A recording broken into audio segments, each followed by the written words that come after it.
बिस्मिल्लाहिर्रहमानिर्रहीम। अस्सलाम वालेकुम। कैसे हैं सब लोग? दुआ है कि अल्लाह करे कि आप सभी लोग बहुत खैरियत से हों और शुक्र है रब्बुल आलमीन का कि जी हम भी ठीक है अल्हम्दुलिल्लाह।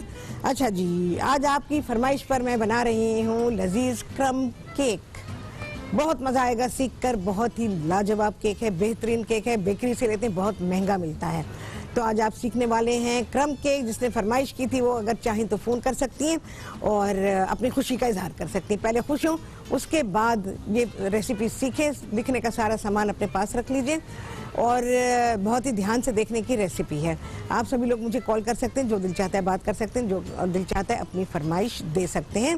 और जैसे जैसे मौका आएगा भाई, फरमाइशें जो हैं टाइम टू टाइम पूरी होती रहेंगी। कब कब होगी, कैसे होगी, ये मैं नहीं कह सकती हूँ, लेकिन जैसे ही मौका आएगा आपकी फरमाइश को पूरा किया जाएगा।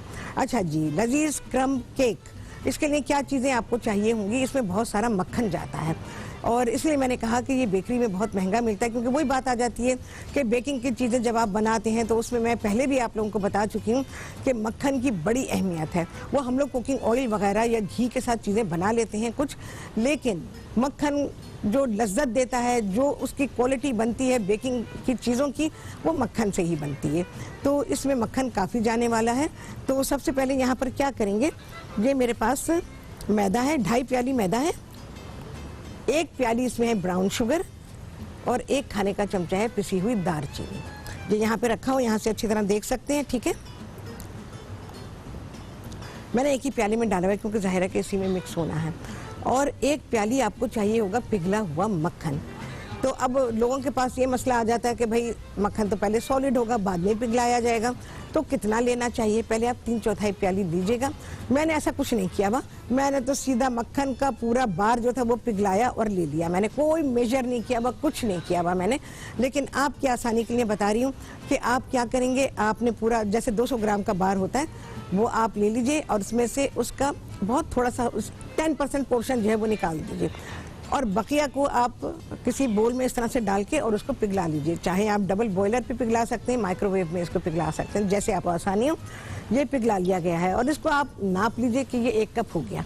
अगर ये 1 कप हो गया, मेजरिंग कप की बात कर रही हूँ, 1 कप हो गया, आपकी क्वांटिटी पूरी हो गई, ठीक है। अच्छा, यहाँ पर मेरे पास जो है, जैसे मैंने आपको बताया, 2.5 प्याली मैदा, 1 खाने का चमचा सिनेमन पाउडर और 1 प्याली ब्राउन शुगर। ब्राउन शुगर को जब भी नापते हैं प्याली में दबा के नापते हैं, ढीला ढीला नहीं नापते उसको कि हम ऐसे निकाल लेंगे। और फिर तैयबा है जी इस्लामाबाद से, उनसे करेंगे बात। अस्सलाम वालेकुम। अस्सलाम वालेकुम। हाँ तैयबा, कहाँ हो? बस बहुत दिनों से प्रोग्राम तो देख रही थी, लेकिन बस कॉल बुलाने की कोशिश एक दो बार की, लेकिन मिली नहीं। कल तो बिल्कुल ही नहीं मिली। अच्छा। कल की रेसिपी बहुत अच्छी थी और आज की भी जब हम बनाएंगे और आप बनाएंगी तो बहुत अच्छी होगी इंशाल्लाह। तो बस आपकी खैर खैरियत मालूम करनी थी। और दूसरा क्वेश्चन था मेरा कि जो कल आपने बनाए थे पास्ता स्पैगेटी जो बनाई थी नूडल्स, तो उसमें जो आपने बीफ डाला था उसका मुझे प्रोसीजर नहीं पता चला कि कैसे बॉईल किया या फ्राई किया। मैं अभी बता देती हूँ, वो काइंडली मुझे बताइएगा। और मेरा वो उधार एक रहता है पेरी पेरी चिकन जो मैंने कहा था, पेरी पेरी, मुझे देखो याद है, मुझे याद है। इंशाल्लाह लजीज अपकमिंग डेज में मैं उसको कर दूंगी आपके लिए, इंशाल्लाह लजीज, ठीक है जी। तो तैयबा मैं इंशाल्लाह लजीज बना दूंगी। तो अब रफ्ता रफ्ता हम जो आपकी फरमाइशें उसकी तरफ आएंगे और जो मुझे करना होता है, जाहिर है मेरा दिल चाहता है कि मैं वो भी सिखाऊं आप लोगों को जो जिसकी फरमाइश आपने नहीं की। अच्छा, वो जो कल मैंने बीफ का आपको बताया, यकीन जानिए वो इस कदर आसान तरीका मैंने कर दिया। अब आपके लिए ये पाबंदी नहीं है कि आपको अगर बीफ से कोई ऐसी कॉन्टिनेंटल डिश बनानी है या हमारी फार ईस्टर्न डिश बनानी है तो उसके लिए आपको अंडरकट ही चाहिए। अंडरकट भाई इतना सा निकलता है पूरे एक गाय में से या एक भैंस में से, इतना सा होता है। तो कहाँ से ढूंढती रहेंगी और किस किस को मिलेगा?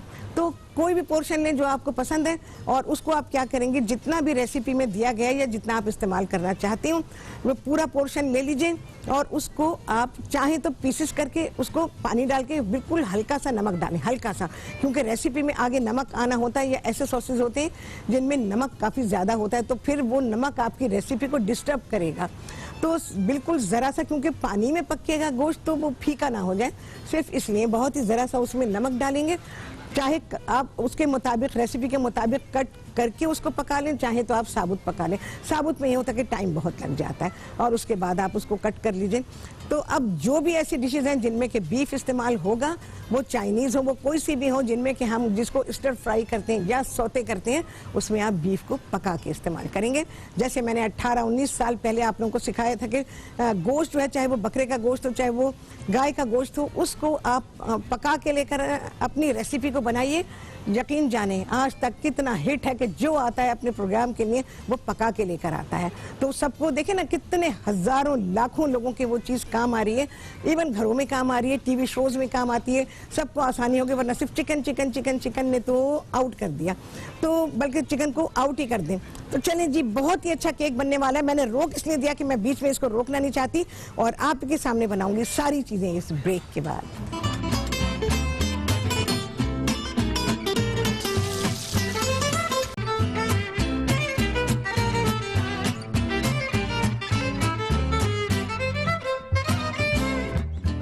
जी, वापसी हो गई है ब्रेक्स, और आप सभी को कहती बहुत ही खुशामदीद अपने प्रोग्राम में। चलें जी, फटाफट काम शुरू करेंगे। यहाँ पर 2.5 प्याली मैदा, 1 प्याली ब्राउन शुगर और 1 खाने का चमचा है सिनेमन पाउडर। सब चीज़ों को बहुत ही अच्छा सा मिक्स कर देंगे। डिटेल मैंने आपको दे दी है, मेजर कैसे करेंगे चीज़ों को। ये जो फेटू से मैंने आपको ये ड्राई इंग्रेडिएंट का मिक्स करने का तरीका बताया ना, बेहतरीन, हर चीज़ इवनली डिस्ट्रीब्यूट हो जाती है और इवनली ये मिक्स हो जाती है। अच्छा जी, अब है देखें कितना अच्छा मिक्स हो गया। ये पिघला हुआ मक्खन, इसको हमेशा हिला के डालें, वरना इसके जो मिल्क सॉलिड्स होते हैं ना वो नीचे रह जाते हैं और चिकनाई ऊपर आ जाती है। ये डाल देंगे। अच्छा, एक चीज़ है मेरे पास जिसे पेस्ट्री ब्लेंडर कहते हैं, वो ये है। अगर हो सकता है बहुत सारे लोगों के पास हो, लेकिन ज़्यादातर के पास नहीं होगा, तो आप क्या करेंगे, ये देख लीजिए, बड़े काम की चीज़ है, ये बड़े काम की चीज़ है। हाथ भी ख़राब नहीं होते और आपका काम भी हो जाता नहीं है, कोई मसला नहीं। फोर्क लेंगे, हाथ ना इस्तेमाल करें, ज़्यादा बेहतर है। अभी मैंने आपको बता दिया, ये फोर्क के साथ आप ऐसे इसको मिक्स करेंगे, ठीक है। ये मैं हटाती हूँ। अब मैं अपना पेस्ट्री ब्लेंडर यूज़ करती हूँ। इसके साथ चीज़ें बड़ी ही अच्छी मिक्स होती हैं।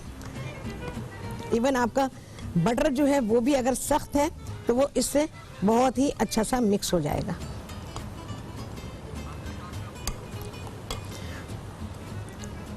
ये भी मेरे पास पता नहीं कैसे निकल आए, 2-3 पड़े हुए हैं ऐसे मेरे पास, लेकिन बस गोदाम में से निकल आया।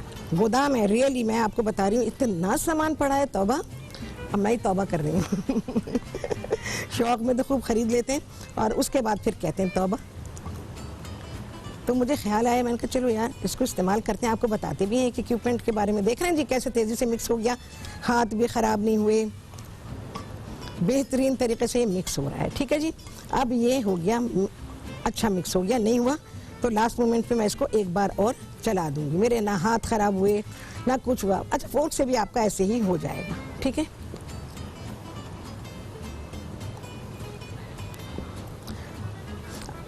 आप हमारे यहाँ के, अच्छा मिलेगा कहाँ से, आपने मुझसे सवाल किया है ना, तो ये मिलेगा आपको, जो ख़ास तौर से जो बेकरी की चीज़ें जहाँ मिलते हैं ना, बेकरी के बर्तन मिलते हैं, वहाँ से मिलेगा।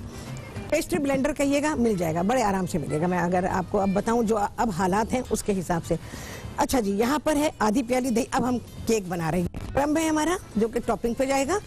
ये केक बन रहा है। आधी प्याली दही है, 1 अंडा, 2 अंडे इसलिए रखे हैं कि भाई चेक कर लें। यार मैं किसको अच्छा कहूँ कि बुरा कहूँ, मुझे नहीं समझ में आ रहा है ये अंडा।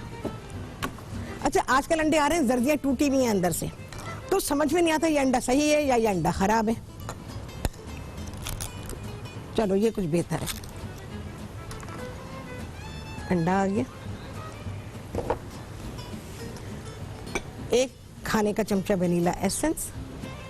अच्छा, मैंने लिखा हुआ 2 खाने के चमचे कुकिंग ऑयल, तो आप मक्खन भी ले सकते हैं पिघला हुआ और ऑयल भी ले सकते हैं। मैंने मक्खन लिया हुआ है, ये मैं इसमें डाल दूंगी। इन सारी चीज़ों को करेंगे मिक्स।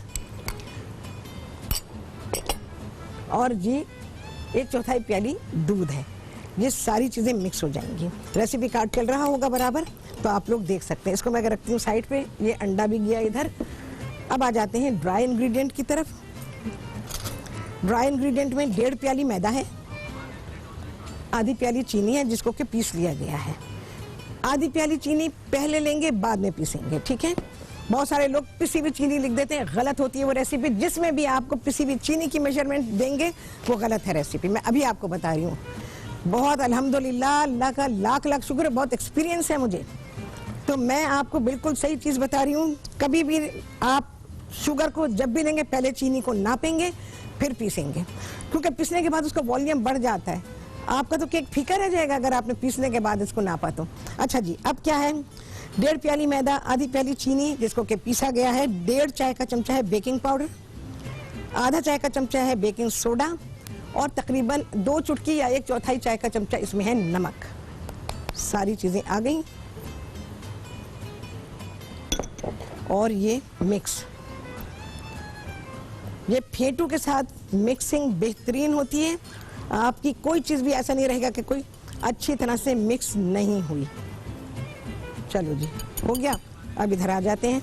आप देख रहे हैं मैं किस तरह स्टेप बाय स्टेप काम कर रही हूँ, कोई चीज़ ख़राब नहीं हुई। अगर मैं इसको गीले में डाल देती तो मैं सूखे में नहीं इसको इस्तेमाल कर सकती थी, तो बहुत ही समझदारी से काम करना पड़ता है। वो सारी चीज़ें जिसमें दही, अंडा, वनीला एसेंस, दूध और मक्खन या कुकिंग ऑयल, सारी चीज़ों को एक जगह मिक्स किया। चलें जी, और जी अब मैं डाल दूंगी इसमें ये मैदा जिसमें बेकिंग पाउडर है। फिर से रिपीट कर रही हूँ, 1.5 प्याली मैदा, 1.5 चाय का चमचा बेकिंग पाउडर, आधा चाय का चमचा soda, soda bicarb, soda bicarbonate, मीठा सोडा, एक ही नाम है सारी चीज़ों के।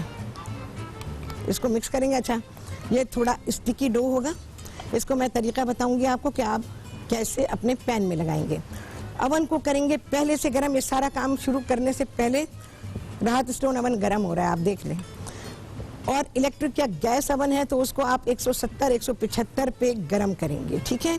आधे घंटे पहले कम से कम अवन गर्म होना चाहिए, 15-20 मिनट में गर्म नहीं होता है ओवन। आधे घंटे का टाइम लाजमी दें, उससे ज़्यादा हो तो बहुत ही अच्छी बात है। और आपने गर्म करने के लिए रख दिया, ठीक है जी। गर्म होता रहेगा, आप अपना काम करें, अवन अपना काम कर रहा है। इसको मिक्स कर लेते हैं। चलो जी, मिक्सिंग हो गई, ओवर मिक्सिंग नहीं करनी और पहलवानी हाथ भी नहीं चलाने हैं। चले जी। अच्छा, 9x13 का पैन अगर आपके पास है तो लेंगे, नहीं तो 2 छोटे पैन ले लें। ये मेरे पास एक है 7 इंच का, एक है 8 इंच का, तो वो हमारी जो क्वांटिटी बनती है उसके हिसाब से दोनों में ये आ जाएगा, ठीक है। ये 8 इंच वाला, ये 7 इंच वाला। उसको भी साइड पे करती हूँ ज़रा।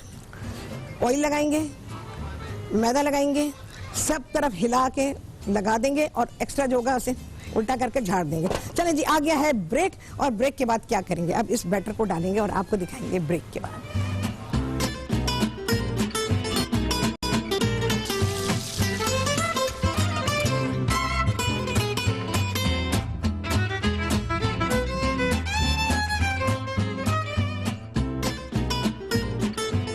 हाँ जी, वापसी हो गई है ब्रेक्स, और आप सभी को कहती हैं बहुत ही खुशामदीद अपने प्रोग्राम में। अच्छा जी, एक टेक्निक के साथ बता रही हूँ। डो इसका बड़ा ही स्टिकी है, तो क्या करेंगे, मैंने स्टोन ओवन में रख दिया, वो अभी दिखा दूंगी। पाइपिंग बैग में भरा, और हम पाइपिंग बैग में डालने के बाद ये जो डो है इसका, सॉरी नॉट डो, बैटर जो है जैसे भी आ जाए, क्योंकि अगर आप इसको फैलाएंगे तो ये आपसे फैलेगा नहीं, बहुत मुश्किल करेगा।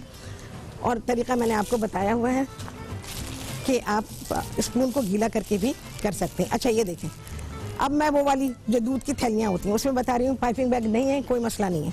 अब ये तो होनी चाहिए भैया, थैली तो होनी चाहिए। केक बना रहे हैं तो फिर केक वाली चीज़ें आपके पास बनाने की होनी चाहिए।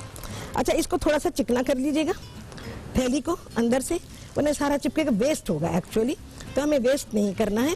मैं इसलिए डाल रही हूँ, इससे स्पून से भी कर सकते हैं, कोई मसला नहीं है, लेकिन बात यह है कि इसको आराम से फैलाने के लिए ये कर लेने से काम आसान हो जाएगा, सिर्फ आसानी के लिए और कोई वजह नहीं है। चलिए जी, ये भी हो गया। डिस्कार्ड करेंगे इसको, पानी। ये तरीका मैंने बहुत दफ़ा सिखाया आप लोगों को, चमचे को गीला करके।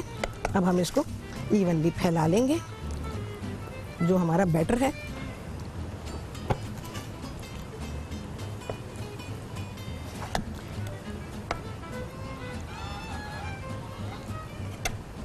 ठीक है जी। Preheated oven, stone oven हो, गैस ओवन हो, इलेक्ट्रिक ओवन हो, जो भी हो, ठीक है। ये हो गया, स्प्रेड हो गया। अब ये जो क्रम्ब हमने बनाया है ये ढेर सारा जाएगा ऊपर, ठीक है जी।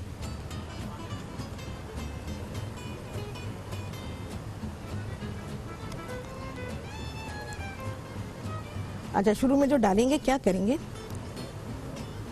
बहुत ही हल्का सा दबाना नहीं है वैसे, शुरू में बस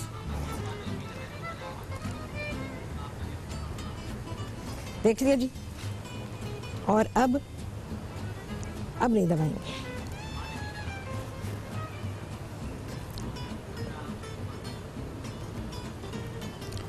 इसको मैंने 2 पैन्स में बना लिया है। आपके पास 9x13 का अगर पैन है, अब ये जाएगा हमारे इलेक्ट्रिक ओवन में। तो मैं जाऊंगी ओवन की तरफ और आप देख लेंगे कि मैं इसको बेक करने रख रही हूँ। अच्छा जी, गैस ओवन वाले टॉप रैक पे रखेंगे, इलेक्ट्रिक ओवन वाले सेंटर रैक पे रखेंगे। चलें जी, हो गया। जरा सा बराबर कर देते हैं।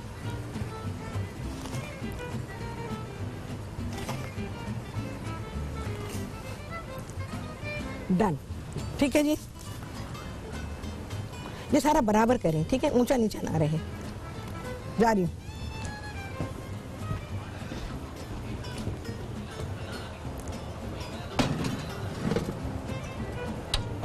देख लिया, देखें, ओके, चले जी, डन। केक गए बेक होने के लिए। अब आते हैं इधर, जरा सा हम ये देखते हैं। हाँ जी, ये देखें, ठीक है जी। ओह, ऊपर कलर आना शुरू हो गया। ये देखें, बेक हो रहा है, बहुत ही बेहतरीन बेक हो रहा है ये। बस आपने छूना नहीं है, मैं छू रही हूँ, आप नहीं छूइएगा। बेहतरीन, लाजवाब। अच्छा जी, ये ज़रा तेज़ गर्म हो गया था, मैंने अब बिल्कुल हल्का कर दिया है। अच्छा जी, अब आते हैं उस प्याले, बेकिंग में प्याले, ठीक है जी। तो चलें जी, अब आते हैं, केक बनाया हुआ है, ये दिखाती हूँ मैं आपको। अच्छा जी, इस पर हम डालेंगे आइसिंग शुगर।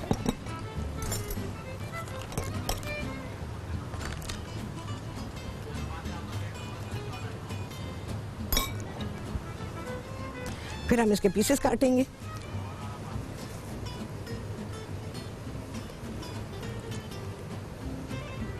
ठीक है जी, आई थिंक अब ब्रेक आ जाएगा। तो चले जी, आ गया है ब्रेक। इसके कटेंगे पीसेस, आपको दिखाएंगे ब्रेक के बाद।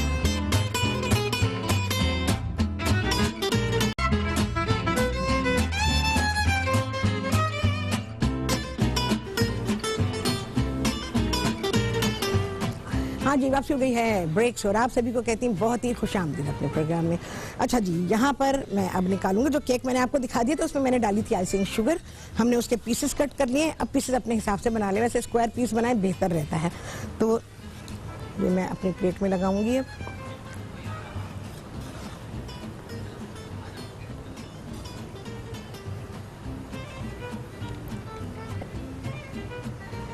ठीक है जी, पीसेस को अपने लूज जरूर कर लीजिएगा वरना मुश्किल में आ जाएंगी। बातें जो मैं कहती हूँ ना, करती हूँ, आप लोग याद रखा करें उसको ना। तो उससे ये है कि जब आप काम करेंगे तो आपके काम में आसानी होगी।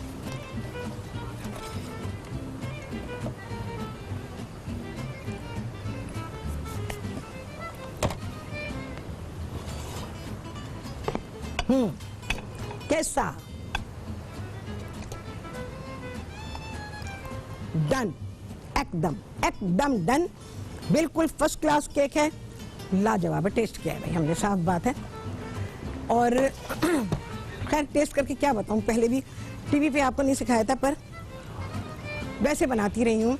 एक केक और सिखाऊंगी आप लोगों को, और वो केक है तो वनीला चॉकलेट केक। लेकिन मेरे बच्चे मायदा खास तौर से मुझे याद दिलाती कि अम्मी आप वो केक बनाती थी, वो ज़रूर बनाएं आप, वो बहुत ही मज़े का केक होता था। अब क्योंकि बचपन में खाया है तो बचपन की यादें तो मिटती नहीं है ना, और वो टेस्ट भी नहीं भुलाया जाता, जो कि बचपन में आपने चीज़ें खाई पी होती हैं तो वो याद रहती हैं।